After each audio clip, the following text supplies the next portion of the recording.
पुण्यात 2026च्या पीएमसी निवडणुकीची तयारी जोरात सुरू आहे. यंदा निवडणुकीचे मुख्य मुद्दे त्याच्या विस्तारित परिसरा आणि मर्ज केलेल्या गावांचे नागरिक हे ठरत आहेत. या गावातील मतदारांचे अनुभव आणि अपेक्षा चर्चेचा केंद्रबिंदू बनलेले आहेत. गावांचा विलिनीकरण आणि राजकीय महत्त्व. पुणे महानगरपालिकेच्या हद्दीत गेलेल्या काही वर्षात एकूण 34 गाव जोडण्यात आलेले होते. 2017 मध्ये 11 आणि 2021 मध्ये 23 गाव अशी एकूण संख्या होती. यामुळे पीएमसीचा परिसर मोठा झाला आणि तो महाराष्ट्रातील सर्वात मोठ्या महापालिकेपैकी एक गणला जातोय आता. पण या विलिनीकरणामुळे या गावातील रहिवासी आता महानगरपालिकेच्या मतदारांमध्ये समाविष्ट झालेले आहेत. त्यामुळे या भागातील मतदारांचे समर्थन मिळवणे राजकीय पक्षांसाठी अत्यंत महत्त्वाचे देखील बनलेले आहे. आता तसं बघायला गेलं तर पहिला मुद्दा असा आहे की ग्रामीण भागांचा राजकीय रणक्षेत्र बनणे. या गावांमध्ये विकासाचा अभाव आणि मूलभूत सुविधांचा तुटवडा सुरू आहे. रस्ते, जलपुरवठा, पायाभूत सोयी, निकृष्ट वाहतुकीची परिस्थिती इत्यादी समस्यांमुळे लोक नाराज आहेत. या मागण्यांवरती उमेदवार आणि पक्ष जोरदार राजकीय प्रचार करत आहेत. त्यामुळे गाव आता निवडणुकीच्या दृष्टीने एक रणक्षेत्रच बनलेला आहे असं दिसून येत आहे. दुसरा मुद्दा, पहिल्यांदा मतदान करणारे मतदार आणि वर्षानुवर्ष दुर्लक्ष. या मर्ज झालेल्या गावातील अनेक रहिवासी यंदा पहिल्यांदा पीएमसी निवडणुकीत मतदान करणार आहेत. पण त्यांच्या मताने केवळ कागदावर सामील झाल्यांचा अनुभव आहे, वास्तवात नाही.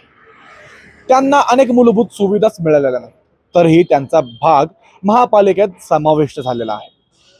आता या गोष्टीवर तसं बघायला गेलं तर लोक सांगतात की त्यांच्या भागात बऱ्याच वर्षांपासून योग्य पाणी पुरवठा नाही. रस्ते तुटी असल्यामुळे, म्हणजे रस्ते खराब असल्यामुळे वाहतूक अडचणीत आहे.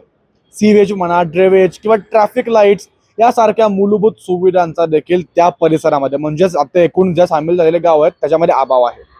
अनेक भागांमध्ये पाणी टँकरवर अवलंबून राहावे लागते आणि तोही दररोज खर्च वाढणे म्हणजे तो खर्च जास्तमुळे वाढत जातो. यामुळे पहिल्यांदा मतदान करणारे मतदार आता प्रश्न करीत आहेत की विलिनीकरणानंतरही यांना एकूण विकास का मिळाला नाही. स्थानिक लोकांचं असं अपेक्षा आणि मागण्या आहेत की या भागातील नागरिक आता निवडणुकीच्या प्रचारातून आपल्या प्रश्नांना समाधानकारक उत्तर मागत आहेत. त्यांनी उमेदवाराकडून स्पष्ट आणि वेळबद्ध वचन दिली जाण्याची अपेक्षा ठेवली आहे. म्हणजे त्यांना आता शाश्वती हवी आहे. नागरिकांनी सिटीझन चार्टर मॅनिफेस्टो तयार केलेला आहे आणि ज्यात साफ पाणी, रस्ते, सीवेज, वाहतूक व्यवस्थापन आणि पर्यावरण सुरक्षा यांसारख्या मुद्द्यांचा समावेश आहे. राजकीय आव्हान आणि नागरिकांचा दबाव. यंदा निवडणूक फक्त पारंपरिक शहर भागातील प्रश्न नव्हे, तर विलिनीकरण झालेल्या गावातील वर्षानुवर्ष दुर्लक्षित नागरिकांचे प्रश्न पुन्हा समोर आणणारे देखील आहे. या भागातील, म्हणजे या विलिनीकरण झालेल्या भागातील मतदारांचे समर्थन मिळवण्यासाठी राजकीय पक्ष पूर्णपणे सज्ज देखील झालेले आहेत. पण या निवडणुकीत ठरवले जाणारे मुद्दे फक्त उमेदवार किंवा पक्ष निवडून येणे नाही, तर पुन्हा विकासाच्या दिशेने यशस्वी पावले चालवणं आहे. प्रथमच मतदान करणारे मतदार आणि मर्ज झालेल्या गावांच्या लोकांच्या अपेक्षा.